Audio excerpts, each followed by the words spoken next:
So in today's Anime Ranger 6 video, I'm gonna be doing a tier list again, and this one is gonna be more detailed and with every single info that you need, because I've been pretty much using every single unit, so now I can give you a valid opinion on every single unit.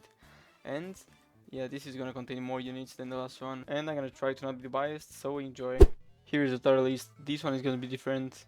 So now we got the meta units, S-tier units, which are very good, A-tier and B-tier, which is gonna be the worst, but still not bad units, because I didn't include any trash units here. And of course the support area, which we're not gonna add any DPS or anything like that in support, so only support units were gonna be there. Let's start with the support units. The first support unit we're gonna talk about is the legendary Naruto. So pretty much the only thing this guy does, he's just fast, doesn't do anything crazy, but if you have a level 50 and like dupe on him, he's gonna carry you in summer event and stuff like that, because he does just enough damage to kill the enemies, and he's very fast. He got like, I don't know, 9 or 8 point something speed, so he's great for that, but that's it about Naruto, he's only fast. Umbrella Fang, this guy was a battle pass unit, and what he does every single time he hits an enemy with a skill, he's gonna inflict hurt effect, which is gonna make the enemies take 20% more damage. So the passive is not that bad, but I feel like it's not working as it should, because every single time I use this guy, I feel like he's actually not doing anything, but the passive is good. I don't know if it works, but the passive is very good by itself. Now the Easter event, you know what she does. Basically every single time she hits an enemy with a skill move, the enemy is gonna get stunned for like 5 seconds, so that by itself is pretty good, but there are better stuns out there, so she's pretty mid. And now the first buff unit we got in the tier list, Vorpal Magician, the new battle pass unit. What she does, so she can boost damage by 10% for 10 seconds, so only because it's only for 10 seconds and she needs to use a skill for that, she's not that good. Now let's go with Giorno. He's probably the best support yet out of this list. So what he does, every 5th attack he has a chance to stun the enemies, or he either stuns or bleeds, but if you get the stun it's better because he doesn't do that much damage, so you need a stun on him.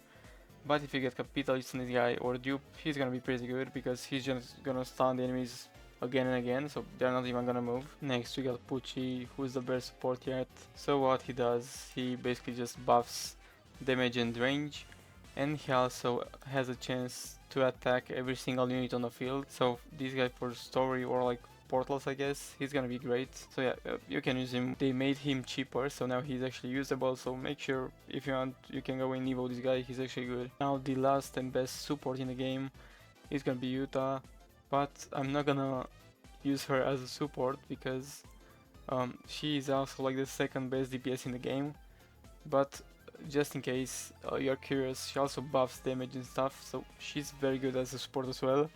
So if you got dupe on her, you can use her as support, but with Sov, you can easily use this one as a DPS. And now we're gonna be starting the B tier with actually normal units, not support. So we're gonna be starting with Madara. This guy is a very old unit, so pretty much he's not good anymore.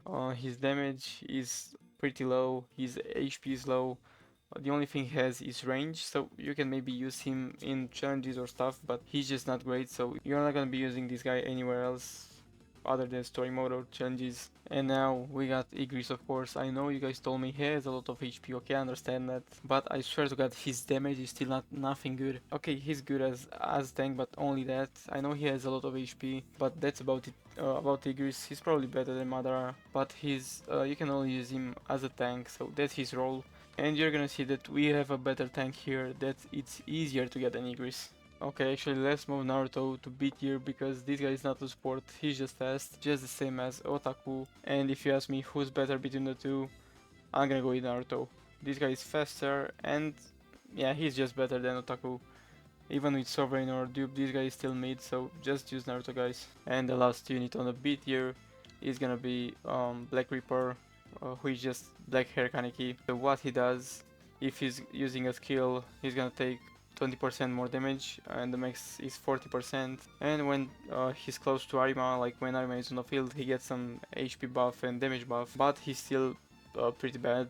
He's not fast or anything, his damage is bad, so I just don't recommend using this guy. And now the difference between S units and A units is not gonna be anything crazy. this is just my thoughts. So let's start the 8th tier with no other than Arima. I actually like this guy, and I started using him because he's very fast. If you get like an O speed on him and some good gear, this guy can get to like even, let me check actually, mine has 6.3 speed. So this guy is fast and he's actually good. He also has some damage, so you can easily use him with dupe or Sov. For example, I use this guy in summer event just because he's fast. The next 8 tier, who in my opinion is better than Arima but not by much. We're gonna go with Solar Priest. Yeah, of course you can still use this guy. If you have dupe or Sov on him, he's still a good DPS, not compared to the newer ones, but he's still good.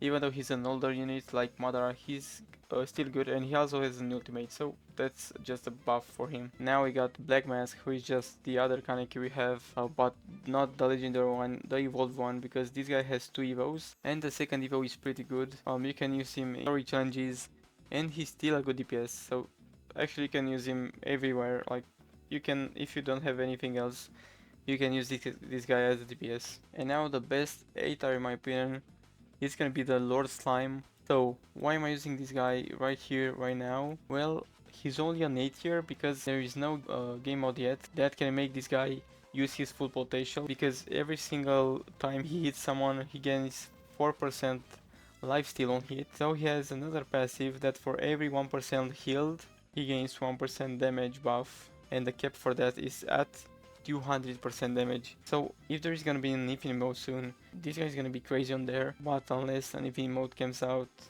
this guy is not that good yet. Now to start the S tier, we're gonna be starting with Feral Fang and Saber.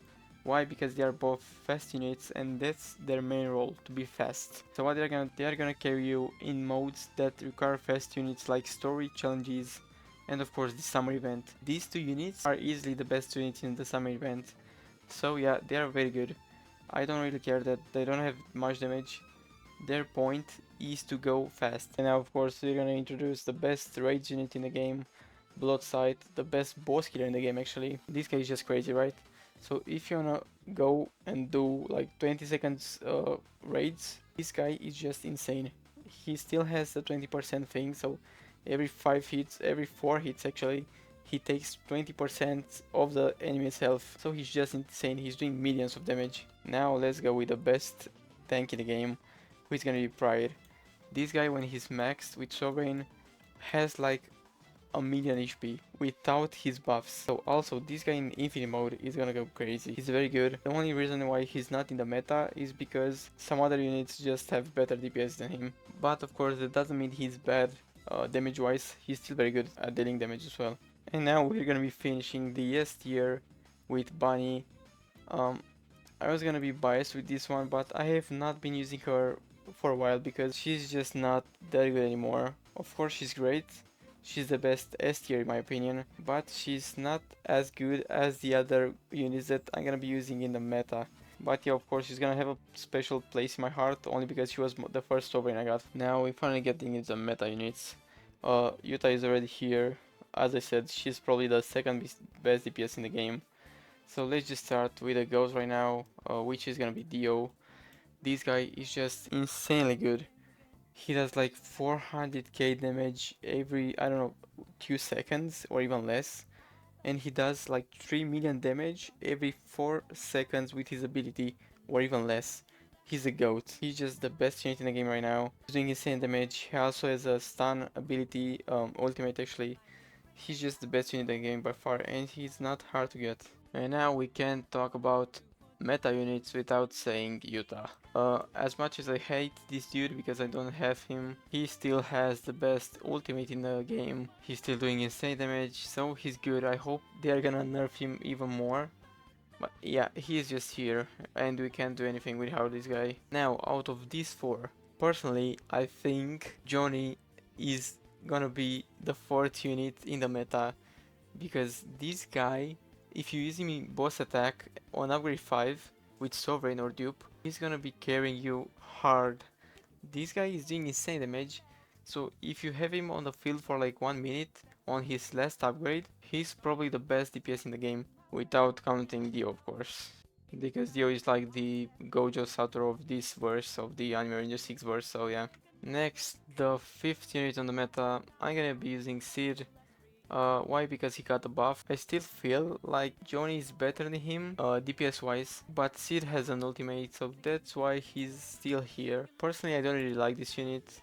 I feel like, okay, his DPS is good, but I still feel like something is off with him. Maybe it's because his ultimate cooldown is way too high. And now we got Eto. I still think that she's better than Sid because she attacks every like 1.2 seconds. So DPS only, she's better than Sid in my opinion. Of course, Sid's nuke is now doing more damage, but I still think Eto is good. It's better overall. And now the last meta unit. We're gonna be using Blood Queen. In my opinion, she's still great. She still does great damage. Her passives are great. The only problem with her is that she's very hard to get since she's a banner secret. But yeah, she's gonna be the last meta unit. So now guys, tell me what you think about this star list. And if you like the video, don't forget to sub and like. And of course, as usual, see you in the next one.